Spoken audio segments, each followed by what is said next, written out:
Olá, pessoas! Então, olha só a questão do Enem 2019, a famigerada questão do ioiô. Isso aqui é a questão número 97 da prova amarela, que é a que eu estou usando para me basear aqui, mas quem tiver com outra cor de prova nas mãos, é só procurar essa figurinha feia aqui, tenho certeza que tu vai encontrar a questão com facilidade. Deixa eu até dar um zoom aqui para a gente ler essa questão juntos, porque ela está falando de uma feira de ciências, onde o estudante vai utilizar um disco de Maxwell, é um ioiô, tá? Para demonstrar o princípio da conservação de energia. Daí esse processo tem duas etapas, a ideia é que ele vai soltar o disco e conforme esse disco desce, ele está perdendo energia potencial gravitacional e ganhando energia cinética de translação e rotação. O que ele quer dizer com isso?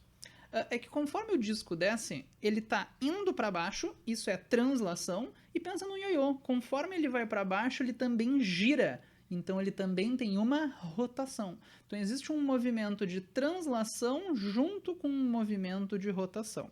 Ele te diz que na segunda etapa ele vai calcular a energia cinética de rotação do disco, blá blá blá blá, te deu algumas informações aqui. Aqui tem a figurinha desenhada do disco, ele sai lá de cima, ele parte do repouso, e dele, conforme ele cai, ele desce girando, até que aqui é o ponto mais baixo da trajetória. E depois ele sobe como um bom ioiô. Daí ele te deu as dimensões, ele quer saber o resultado do cálculo da etapa 2. Lembrando, o que é a etapa 2? A etapa 2 é o cálculo da energia cinética de rotação no ponto mais baixo. Então, quando ele pede o resultado da etapa do cálculo da etapa 2, é isso que ele quer saber.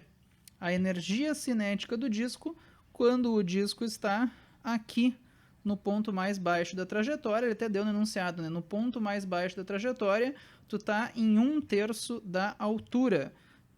Seria essa distância aqui, h sobre 3. Faz sentido, né, pelo desenho, se tudo isso é h e tu caiu 2/3 de h, o que sobrou, né, é 1/3 da altura. Uma revisãozinha bem rápida, gente, para quem tá meio esquecido nisso.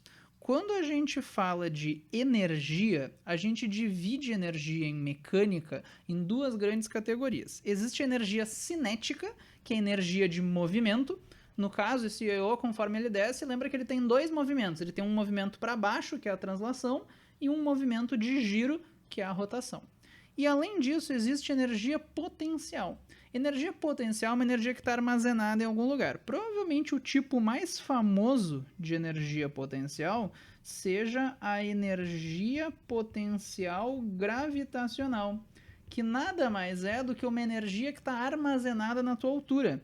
Se tu tiver um objeto, uma massa, que está numa certa altura do chão, na hora que tu ergue esse objeto, tu está armazenando energia nessa altura dele. E na hora que tu soltar, essa energia vai ser liberada na forma de energia de movimento. Existe uma formulinha, né? A energia potencial gravitacional, a energia que está armazenada na altura do objeto, é m vezes g vezes h. M é a massa do objeto, g é a aceleração da gravidade, que na Terra vale 10, h é a altura que o objeto está da tua referência, no caso é o chão. Se eu te digo que eu tenho um sistema conservativo, o que está acontecendo é que a energia está se conservando. Como assim? Quando tu larga aquela pedra que ela está lá em cima, inicialmente ela está em repouso, ela não tem nada de energia de movimento, não tem energia cinética. Mas o que ela tem é energia potencial gravitacional, tem uma energia armazenada nessa altura. Conforme a pedra desce, o que está acontecendo? Ela está perdendo a altura, mas ela está ganhando velocidade. Quando a pedra chega lá embaixo, ela não tem mais nada de altura. Quer dizer que ela perdeu a energia potencial gravitacional, mas ela ganhou o quê? Ela ganhou energia cinética, energia de movimento. No fundo, se tu tiver um sistema conservativo, o que eu estou te falando é que um tipo de energia, na verdade, está virando o outro. Tu perdeu energia potencial, mas tu ganhou energia cinética. E, na verdade, em um mundo perfeito, onde não existe dissipação de energia, se tu for calcular o total de energia potencial que tu tinha no começo, isso tem que dar a mesma coisa que a energia cinética que tu tem no fim. Porque uma energia virou a outra. Isso que seria um sistema conservativo. Então, o total que tu tem no início de um tipo de energia tem que ser igual ao que tu tem de energia no fim.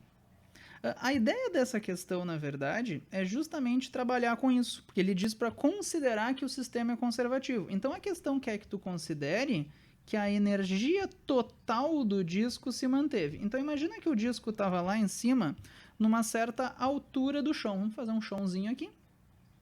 E o disco estava em uma altura H do chão. Inicialmente, quando ele estava lá em cima, ele estava em repouso, então ele não tinha nada de energia de movimento. Mas conforme esse disco desce, vamos dizer que ele desceu, vou fazer aqui do lado, e daqui a pouco o disco, tá, o ioiô, tá numa altura, ele desce até que ele para numa altura H sobre 3 do chão, e depois ele volta. Quando ele chega aqui embaixo, como um ioiô, ele está girando. Então nota que aqui embaixo ele tem uma certa rotação. No ponto mais baixo é quando ele para de subir antes de começar a descer. Então nesse ponto ele não tem velocidade para baixo, ele não tem velocidade de translação que a gente chama, mas ele não está 100% parado, ele tem uma velocidade de rotação e daí depois ele sobe. Quando ele está lá, se for um sistema conservativo, que nem disse no início, e eu vou sumir com a minha cara feia para não atrapalhar, eu sei que a energia total do pêndulo, do disco, por que eu falei pêndulo? Quando ele está lá em cima, tem que ser igual à energia dele quando ele está aqui embaixo. Então a energia total no início, isso é o que a gente chama de energia mecânica, é a energia total que ele tem que ser igual à energia total no fim. Quando ele está lá em cima, que tipo de energia que ele tem? Ele não tem energia cinética, energia de movimento, porque ele está completamente em repouso, mas ele tem uma energia potencial gravitacional armazenada na altura. Como é que a gente calcula essa energia? mgh. Seria a massa desse negócio vezes g vezes a altura. Tá, isso tem que ser igual à energia total quando ele está aqui embaixo. Quando ele está aqui embaixo, ele tem energia potencial, ele tem um pouquinho, porque ele ainda tem um pouco de altura. Então, quando ele está aqui embaixo, ele ainda tem uma energia potencial, só que agora ela é mgh sobre 3. Então, quando tu tem toda essa altura, tu tem tudo isso de energia potencial. Se só tem essa alturinha, só tem isso aqui de energia potencial. Só que ali embaixo, além de energia potencial, ele também tem uma energia de movimento, que vem da rotação. Isso é justamente o que a questão chamou de energia cinética de rotação. Então, a energia total lá em cima, que é mgh porque é só potencial, tem que ser igual à energia total aqui embaixo. Mas aqui embaixo a energia está dividida. Parte dela é um pouquinho de potencial, que está aqui, e o resto dessa energia é uma energia de movimento. E é isso aqui que ele quer saber. Agora é só isolar, ó. Pega esse cara e passa para o outro lado. A gente vai ter que mgh menos mgh sobre 3 é igual a energia cinética de rotação, que é o que ele quer saber. Isso aqui, ó, pensa aqui, uma coisa menos 1/3 da coisa, sobra 2/3 da coisa. Então, fazendo o matematiquês, fica 2/3 de mgh.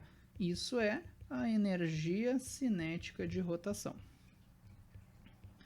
Talvez tu esteja pensando que esse 2/3 que tem aqui é exatamente esse 2/3 que tem aqui. E isso é verdade. Se tu parar para pensar, o que ele ganha de energia cinética vem do que ele perdeu de potencial. E o que ele perdeu de potencial é justamente o que tem a ver com esses 2/3 de altura que tu perdeu. Olha só. Então tem uma relação bonitinha aqui. Agora, na verdade, é só substituir os valores. Se tu prestar atenção, ele te deu aqui no enunciado todos os valores que tu precisa. É só substituir aqui a massa, o g e a altura. Vamos lá. Fazer aqui do lado para ficar bonitinho. Então, a energia cinética de rotação é 2/3 de m vezes g vezes h. Então, olha só, se a gente substituir os valores que a questão me deu aqui, a massa aqui, vou sumir com a minha cara feia de novo, a massa, ele te disse que é 30 gramas. Toma cuidado que nessas formulinhas de energia a gente tem que usar unidades do sistema internacional. 30 gramas é 0,03 quilogramas. E 410 milímetros, que é a altura, ó, toma cuidado, comprimento, largura e altura. Deixa eu dar mais um zoom maroto aqui, ó. Quando ele te deu as dimensões do brinquedo, tu tem comprimento, largura e altura. A altura é a última dimensão. Seria 410 milímetros. Pensa que milímetro é milésimo de metros. Tu divide por 1000, isso é 0,41 metros. 41 centímetros. Então, vamos lá. Substituindo isso aqui. Vamos diminuir um pouquinho o zoom. Então, a energia cinética de rotação é 2/3, a massa é 0,03 kg, o G é 10, a altura é 0,41. Pensa que isso aqui corta com isso, vai ficar 0,01. Vezes 10 ficou 0,1 vezes 2, então eu tenho 2 vezes 0,1 vezes 0,41.